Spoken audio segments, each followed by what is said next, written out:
tufanye kazi pamoja na tukue pamoja. Kuimarisha Kenya ni jukumu la Farm Kenya. Right, welcome back to the Farm Kenya show. We are talking matters fortification, and from what we've gathered so far, the show is well fortified. In studio, we have Rizwan Yusuf Ali, who is the Global Program Director for Millers for Nutrition, and Elizabeth Kashni, who is the East Africa Senior Program Manager for Millers for Nutrition. And we are demystifying fortification and why it's important. In the first half, we talked about this introduction of proper nutrients that are very critical, and also the fear that comes especially from consumers not knowing, are you trying to doctor my food? What impact will this have? But we've seen that these are much needed nutrients. So Rizwan, let's talk about at the manufacturing level, because you sort of the food is the carrier of these nutrients. The population needs the nutrients, and the food, the mass consumed food is the carrier. Talk to me about the choice, because I know what people eat in India, it's a little bit different from what we eat in Kenya, and even in Kenya, there are different parts. I come from Western Kenya, we consume a lot of ugali, might not be the same for coastal part of Kenya. Talk to me about the selection of the carrier of these nutrients. Yeah. I mean, selection is, and that's where I think we were also alluding to policy, right? Why do you need policy? I think that selection does need to look into that. So typically, food fortification programs start with just doing that kind of analysis. What do people consume? And then how much of that food vehicle they consume? And obviously, in any country, there will be variations of what the primary diet consumption is. And you try and find a food vehicle that is most universal and try and add the nutrients or use that as a carrier. But it's very hard. I think besides salt and maybe edible oil, it's very difficult to find a universal food vehicle like that. Like as you said, there will be in Kenya, if you go in the coastal regions, more preference for rice. And then some areas like our chapo, wheat flour or bread, and then ugali is wide as well. So first is to understand that, and then pick the different vehicles. The other important point is food fortification works very well when there are multiple food vehicles that are fortified. There is no one single solution. Okay. That's why in Kenya the policy is fortify the flour, fortify both kinds of flour, wheat and maize. We are a very interesting journey in Kenya where it's not mandated, but there is private sector that is looking at fortifying rice as well, because rice consumption is rising. So when there are multiple things that can carry that, it then adjusts itself, right? Because even as individuals, yes, you may say you like your ugali, but it's unlikely that you'll eat it every day, right? On some days you'll feel like a little bowl of rice or some noodles, and which is made from wheat flour, right? Or pasta. So if everything is fortified, we can distribute it, and the chances of getting to people through different vehicles are higher. The other important factor that is taken in when fortifying foods is knowing the quantities. It's always what is your recommended daily intake, and then food fortification doesn't target your full requirement, knowing that there will be other foods you will be consuming as well. So we're trying to bump that up, but keep it within a safe margin. And it's much, much lower than the toxicity limit of that. But this is what you would naturally consume if you had a balanced diet. So that's an important factor. Okay. And in Rosa's show, we saw these things are very important to give the guidance to the private sector. As Elizabeth said, the private sector is making the food. So they just don't want to randomly just think about one day, add this, and the next day. That's where the policy angle comes in. There are very smart people in Kenya before us that decide on this. You need nutritionists, and you need people who know these things to set the right level that guides the industry. So it's one thing that did stand out. After doing all of this, you also need to check once in a while what the population's micronutrient status is. And in the show before, the first one we did was in 1998 or something. Then we did one, the Kenya National Micronutrient Survey in 2011. The country is due for another one. We haven't done one in 14, 15 years. And it's important to get that done. To know all these strategies, are they effective? And then adjust the strategies if needed. Definitely. Elizabeth, let's talk about the millers, the makers, and the processors, rather, of our foods, because those are the able partners, together with the providers of these micronutrients. What goes into convincing them? If I run a milling company for unga or rice, does it make a business sense? Is it appealing to the higher nature of this product? If we add this particular ingredient, it will have this impact in the population. Does it make business sense when it comes to fortification? It's so interesting that you should actually ask that question, because we are actually just almost concluding a small survey we're doing on does it make business sense to do fortification. And I think as a standalone, if we're going to be very honest, not as a standalone in our current context. For a number of reasons. Number one, it's very expensive to fortify, right? You have to buy the premix, you have to fluctuate sometimes in price based on the price of the currencies. And number two, you have to remember that you do not fortify in isolation, right? You also have to ensure that the product that you are fortifying is safe. So for example, if you're talking about maize, it's aflatoxin free. So if you're fortifying a bad product, then it makes no sense, right, to do that. So, and usually for millers who then go the extra mile beyond compliance, beyond that this is the law, and they actually consistently fortify, because we have a number, we know that it's not all millers who will fortify or consistently fortify. So we talk about adequately fortifying, then we talk about inadequately fortifying, and then not fortifying at all. And so different classes. So for millers who are consistently adequately fortifying, they are one, you will realize that, so if you go into the market, then you'll hear some products are a bit more pricier. We have actually gone into the market, and in one of our sister programs, we're working with the base of the pyramid, dukas at the base of the pyramid, a whole host of dukas, and you'll constantly hear, yes, it's a really good product, we like it, but it's more expensive. And so the conversation is, why is it more expensive? It's more expensive because they are doing the right thing. So it's not just that they're complying with the law, but there is the willingness to do right. That, there is that push and drive to do right as well. Because remember, then when they're doing the right thing, their product is most likely going to be slightly pricier. One, because they are buying the fortificants. Then number two, they're doing all the testing, to ensure the fortificant is in the right quantities. They're doing all the testings to ensure that what they're putting out is safe. It's toxin free. It's to the best. It's actually a safe, nutritious product. It's not just nutritious. It's safe and nutritious. Okay. So that comes at a premium price, right?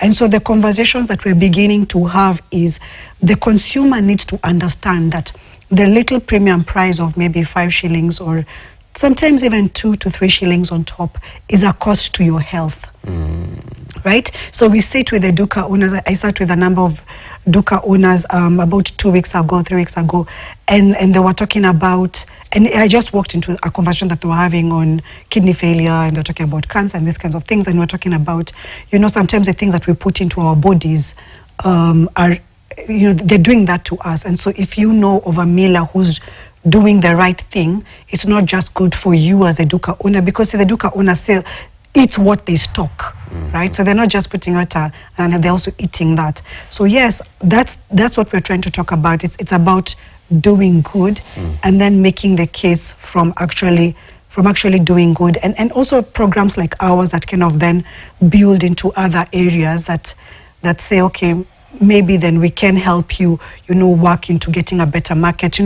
What are the policies that also different governments, different players can support these millers who are doing good, whether it's access to market, access to better financing, access to technical resources. So then you recognize, which is a word we like to use a lot at Millers for Nutrition, you recognize the work that's going on in there, and you acknowledge it, and then you don't reward it, but you say, what can we do to sustain the good that's already been done and to also grow this market? You want that product to reach more people. Okay. So in terms of business case, I think that's something we're still working to say, but then the context is so large, but we do know that making the right decision, doing the right thing does pay. Definitely. Rizwan, I'm looking at the consumer is very price sensitive, especially right now, just looking at the economy. I don't know where policy comes in and whether there is elements of interventions that sort of make it manageable. Because getting the fortificants, there is a taxation element to it that we can look into and sort of lower it. Talk to me about some of these interventions to make it a little bit manageable. Absolutely, and I think it builds on the business case argument as well. So first of all, we are dealing with commodities where rightfully the consumer is extremely price sensitive. It's because they're very basic things when they buy lots of it.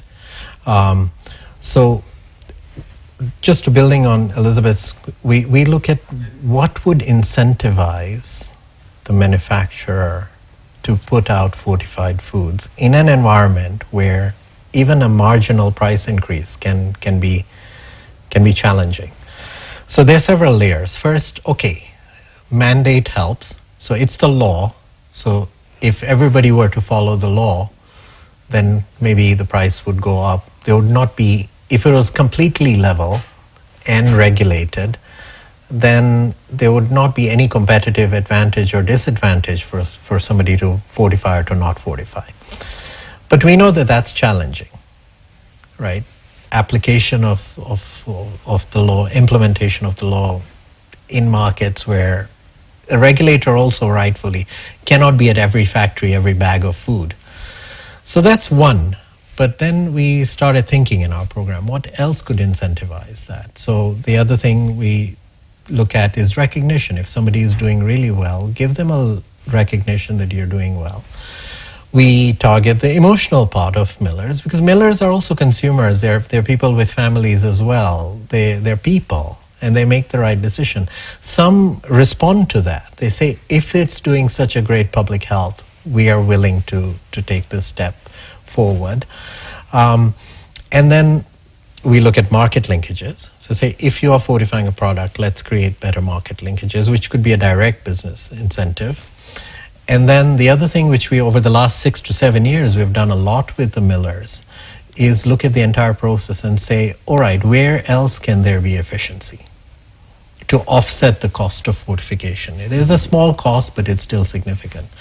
So we, through the program, connect millers to the best-in-class technical advice and services. So look at companies that are doing better than you overall, right from intake of raw materials to processing it to packaged product.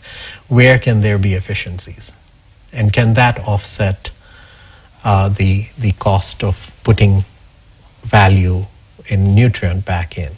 We've done projects around energy efficiency in a mill. We've done technical training to do things better. Looked at maintenance issues at mills and all that. So there could be many opportunities to address that. Okay. But it's what's unique about programs like this is the intervention, the purpose of it is quite obvious, but you need like all the gears turning. You need the policy environment turning. You need the companies to be able to manage fortification and be able to manage it within the cost boundaries. Because it's not like you can produce flour and you can sell it at any price you want. You know, the consumer is going to humble you very, very quickly and say, this is what I'm willing to pay for. And then the consumer has a role as well. We need to educate and inform and make the consumer aware of it, because at the end of the day, you're buying the food and you're putting it in your stomach. You have a responsibility to make sure what you're putting into your stomach and what you're paying for is what you get. Definitely. So I think we need multiple gears turning, which makes our life interesting and different things to do. And even that aspect of incentivizing the players, one of the major gears, as you mentioned, Elizabeth, is to do with the manufacturers themselves and making these market linkages, appealing to their better nature. You're doing something good to the society. So far, what impact have you seen when you make these interventions, when you recognize these players? What is the impact? What is the ripple effect of that? So we've just recently conducted a market product testing study, and when you look at your edible oil, I think edible oil has always been quite stable. It's always done quite well. There's been like seasons where there was sometimes like a bit of a dip, but then we also find that it's a lot of the edible oil being put out into the market is adequately fortified, right?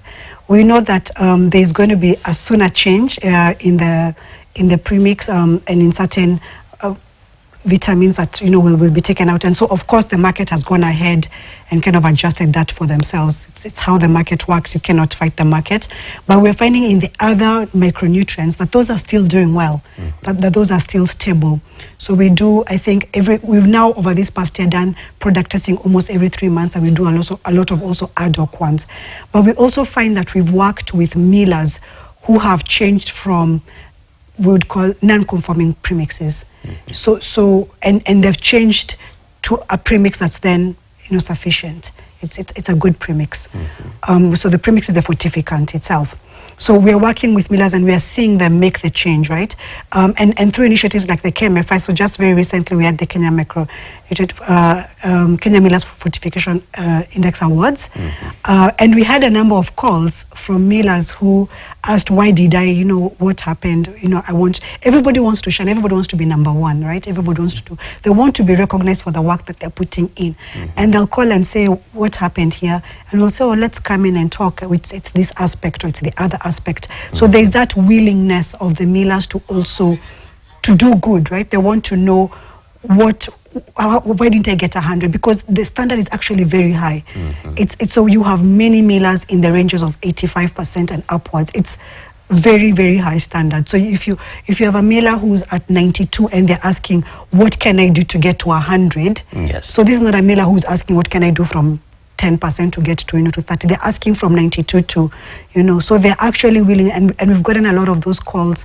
So you can see the interest from the milling sector saying to us, I want to get to 100. What can I do with my product? What can I do with my processes? How can I get to that mark?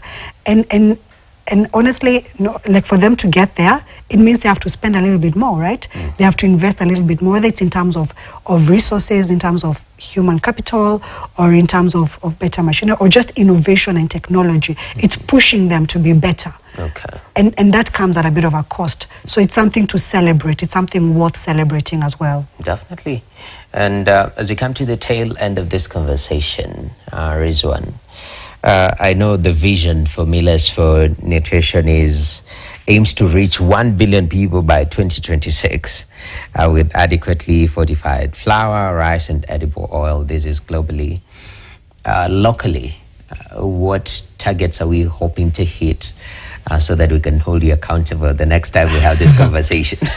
Well, locally, we want all mandated food vehicles to be fortified. So we're not targeting salt right now, because salt has been doing very well. But if you look at edible oil, wheat flour and maize flour, especially that segment of the maize flour that is commercially milled, we still have a challenge in Kenya that about 30 to 50%, it's quite seasonal, of the maize flour that we consume is almost home milled. It's cottage industries, which is a very fragmented sector of the total consumption. But that is coming from formal flour mills. Our target is more than 80% of that has to be fortified properly to standard. Okay. We lived at 20% because there is going to be process variation, there is going to be some variation of that, but basically we're saying all of that should be fortified. Mm-hmm. The good news in Kenya is that when we look at across all these food vehicles, in the commercial side, nearly 100% of it is fortified. There is an attempt to fortify it, where our next challenge is to make it consistent. So we find that companies sometimes are meeting the standards, sometimes they're falling behind. So is it a process issue? Do we need to make sure that the process is consistent, that companies adopt practices that they are able to monitor it? Is it an input quality issue and all that? So those are our remaining challenges. Okay. And in the next, our next phase, our vision is that should not be a problem anymore. Okay. That is what we're trying to do. All right. And then looking at expansion of, we still have the issue of what do we do with that maize flour. Half of the maize flour the nation consumes. How do we get that other half fortified? Okay.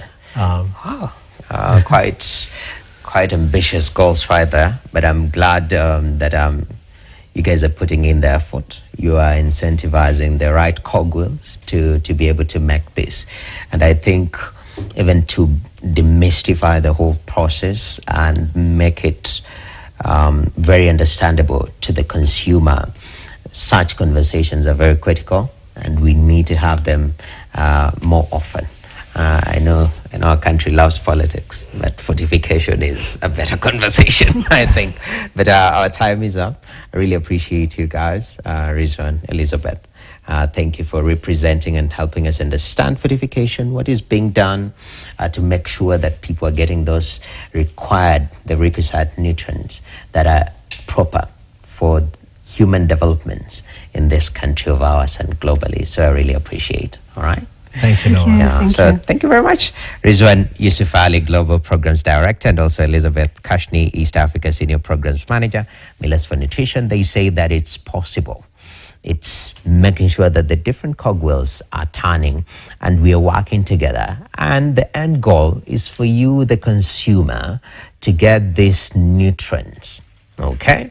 That is the end goal for your betterment, and that, of course, it has the ripple effect, better society, better country, and a better world because you're properly nutrified. Well, that's where we put a full stop to our conversation today. Thank you very much for being part of this wonderful chat. My name is Noah Kimboy. It's been from Kenya. Continue keeping it KTN. We out.